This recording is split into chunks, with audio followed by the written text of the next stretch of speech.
The Bible specifically says the path to heaven is a narrow one, and you really need to narrow what you're exposing yourself to guard your heart. 5 things I no longer do as a Catholic. These are things that I'm ashamed to say for the most part I've partaken. Actually, I know I've partaken in all these things that I'm naming, so I'm not judging anyone for what they're currently doing or what they've done, but I am trying to provide the opportunity for you to grow. I feel like this is gonna really start a conversation with people in the comments, which I really enjoy. I will try to respond to every comment that I get on this video and really engage with y'all about what you think about these 5 things, maybe talk about other things that I missed that you think I should add to the list, because I don't think this is a complete video. These are just 5 things that I no longer do, but there's actually a lot I no longer do. These are just the 5 that came to mind that I wanted to talk about and I think are going to be considered a little controversial. The first thing I no longer do as a Catholic is go see tarot card readers. And I'm going to group a bunch of things in this. Tarot card readers, any kind of new age practice, reading my astrological sign, anything about my astrological sign, anything that could be considered part of the occult. Enneagram, I do not dabble with Enneagram. A lot of Christians really are like promote Enneagram. From what I understand, it has nothing to do based on personality and everything to do with this person that was like an occult. And if I think something is borderline or I'm not sure, I'm questioning it, I just stay away from it. I'll do my research if I'm really curious, but I stay away from it. I absolutely will not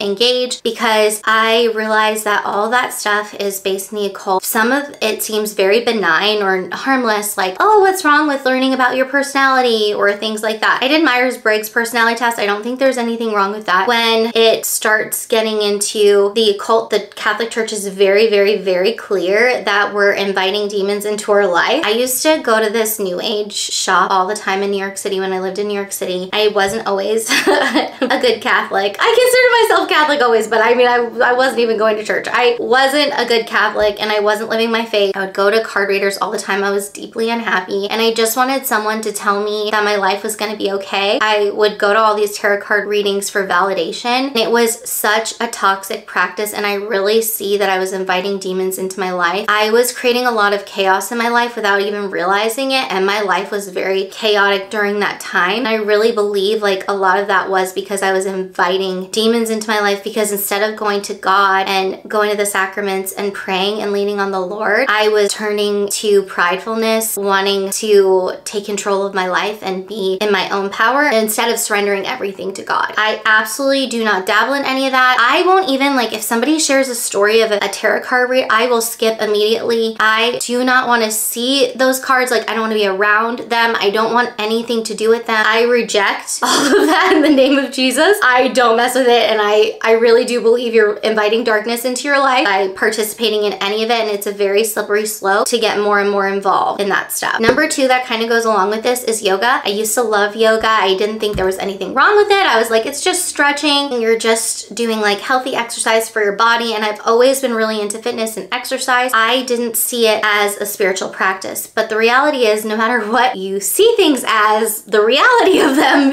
can be very different. Like, I didn't see tarot card readings as like, oh, it's harmless, but it's actually not. It's inviting demons into your life. Yoga is a spiritual practice. Those moves are based in Hindu prayer. There's actually really great videos explaining why Christians and Catholics should not be doing yoga, so I will link it in the description box below. I'm not an apologist on this. I just know that it is based in a religion. It is a spiritual practice, and the reason they do the moves in that way, you're doing a prayer for somebody else's God. You're worshiping somebody else's God, whether you acknowledge it or not. You're participating in that. I do not do that. There's a really great Catholic program called Soul Core that is stretching while you pray along the rosary and doing light strength. It's similar to yoga, as in you're doing light strength and it's much more stretching and meditative, but you're not doing the same poses or anything like that. You're not doing sun salutations or anything like that. Soul Core is a great option if you're struggling with giving up yoga and it's something that you don't want to let go of. I highly recommend Soul Core. I will link it in the description box below. Okay, I know I'm gonna get a lot of people coming for me for this, but number 3 is I refuse to watch violent and scary movies. Now, there's certain movies that if it's depicting something that really happened, I'm less likely to be totally against it, but most, if not all, scary movies I'm totally against. That is because it is the desecration of human life for entertainment. It's just so sick and dark to me that our society has normalized torture and normalized viewing torture as a form of entertainment. And I guess our society always has done that, because think about the Colosseum. But it's funny because we can call the Colosseum wrong. And I get that in movies, people don't actually die, but it is the degradation of humanity, human life, and the poor treatment of human life for entertainment. Whether it's real or not, it's perceived to be real. There's a French phrase, but it's basically translated into suspense of disbelief, which means that when you watch something, you are experiencing it as if it was a real thing that you're watching and experiencing. First of all, most horror movies also dabble in the occult, which I do not think that you should be welcoming into your home. But on top of that, it's the desecration of human life that is sacred. As Catholic, we believe the dignity of human life from conception to natural death. To watch and participate in anything that desecrates human life for entertainment, I believe is wrong. I don't think the Catholic Church has a specific stance on that. This is more up for debate, but I am truly convicted that it's wrong. And on top of that, a lot of these horror films also dabble in the occult. You also have to think about what kind of thoughts are going through someone's mind who's writing this stuff. A lot of this stuff is so sick and twisted. Who's inspiring this? It's not God, I'll tell you that. I don't think God's inspiring people to make movies about all kinds of horrible torture and sick fantasies. A lot of it's very disturbing. Okay, my fourth one also I think is gonna get me a lot of people disagreeing, and that's totally fine. I'd love to discuss your opinions, but I don't watch anything with witchcraft, and I do not engage in anything with witchcraft. If someone has like a music video that displays, I don't really watch music videos anyway, but if it displays witchcraft, I am clicking off. I am immediately skipping. I don't care if it's to inform me about somebody else doing something bad. I don't want to see it. I don't want to participate in it. I don't want anything to do with it. Witchcraft is 100% against our religion, and I know a lot of people that are Catholic that are devout Harry Potter followers. I know Lord of the Rings has wizardry and witchcraft, so like I feel kind of conflicted on that, because I will probably read the Narnia series to my son, and I will read Lord of the Rings to my sons. There is gray area there, but for the most part, I just don't mess around with witchcrafts. If there's people doing spells and saying things, I just don't feel comfortable with it. I have watched all the Harry Potter movies. I didn't read the books, but I don't know if I'll be showing that to my children, because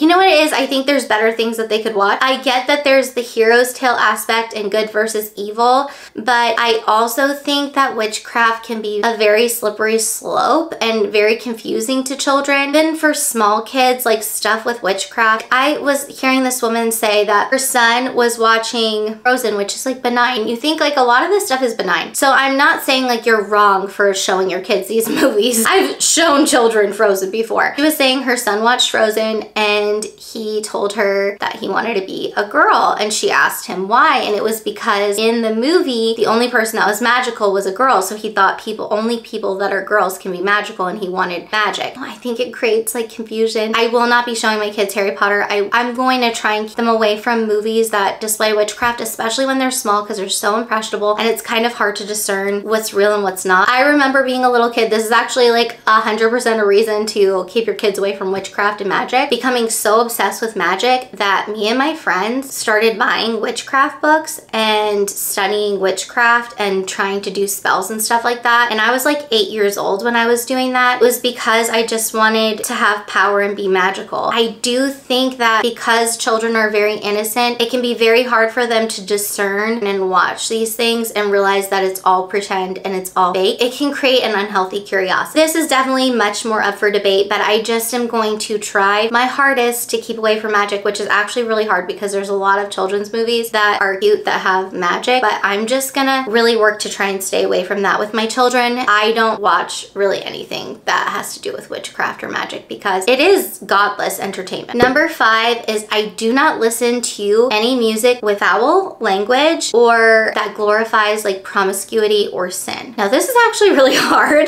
because I have a lot of songs that I grew up on that I really like, that are catchy to me, that are definitely sinful. For all of this, I really try to stay away from things that would make sin seem more harmless to me, because at the end of the day, when you're singing about something, it's very powerful and you don't realize how you're really engaging in your mind. Perfect example. I really love the song Promiscuous. It's all about being promiscuous, which is crazy that I love that song so much. And it like came out when I was young, like very young, and it's just a catchy tune. So you think you're singing this, but you're singing about promiscuity, you're singing about sleeping around, and I really believe that is how people get programmed into into sinfulness and being more lax in doing sin because it's a fun song. It seems harmless. It's got a catchy beat. And next thing you know, like you're making decisions and you're like, well, it's not that big a deal. I have talked about this in other videos, but I really struggle with being laissez-faire. It seems probably like I'm not laissez-faire from all the lists that I'm making, but that's because I am one of those people that can be like, oh, it's not that big a deal. Oh, it's not a big deal. Whatever. I realize how susceptible I am to outside influence, and because of that, I really try to narrow what I'm listening to. The Bible specifically says the path to heaven is a narrow one, and you really need to narrow what you're exposing yourself to guard your heart. Maybe God will come to me and when I die and be like, you didn't need to stay away from Harry Potter. It wasn't that big a deal. But that wouldn't affect my salvation either way. I didn't watch Harry Potter. But what if watching Harry Potter did affect my salvation? I'd rather stay on the narrow path and narrow what I think is acceptable for myself and what I expose my children to than take a chance and realize that I was allowing the devil to permeate my children's subconscious and form my children's minds into thinking that things that are actually a big deal and offensive to God are not offensive to God. Matthew chapter 7 verses 13 and 14 perfectly depict this. Enter through the narrow gate, for the gate is wide and the road broad that leads to destruction, and those who enter through it are many. How narrow the gate and constricted the road that leads to life, and those who find it are few. We want to be the people that find the way to life. We want to enter through the narrow gate. I want my children to be with me in heaven. I want my husband to be with me in heaven. I want all of you to be with me in heaven, and I hope to God I make it to heaven. And that is the goal. That is why I don't participate in these 5 things. I'd love to hear what your thoughts are. If there's other things that I didn't mention, I'm sure there's a vast list of things that we should stay away from as Christians and Catholics. Feel free to discuss with me in the comments. I'm looking forward to it. Thank you for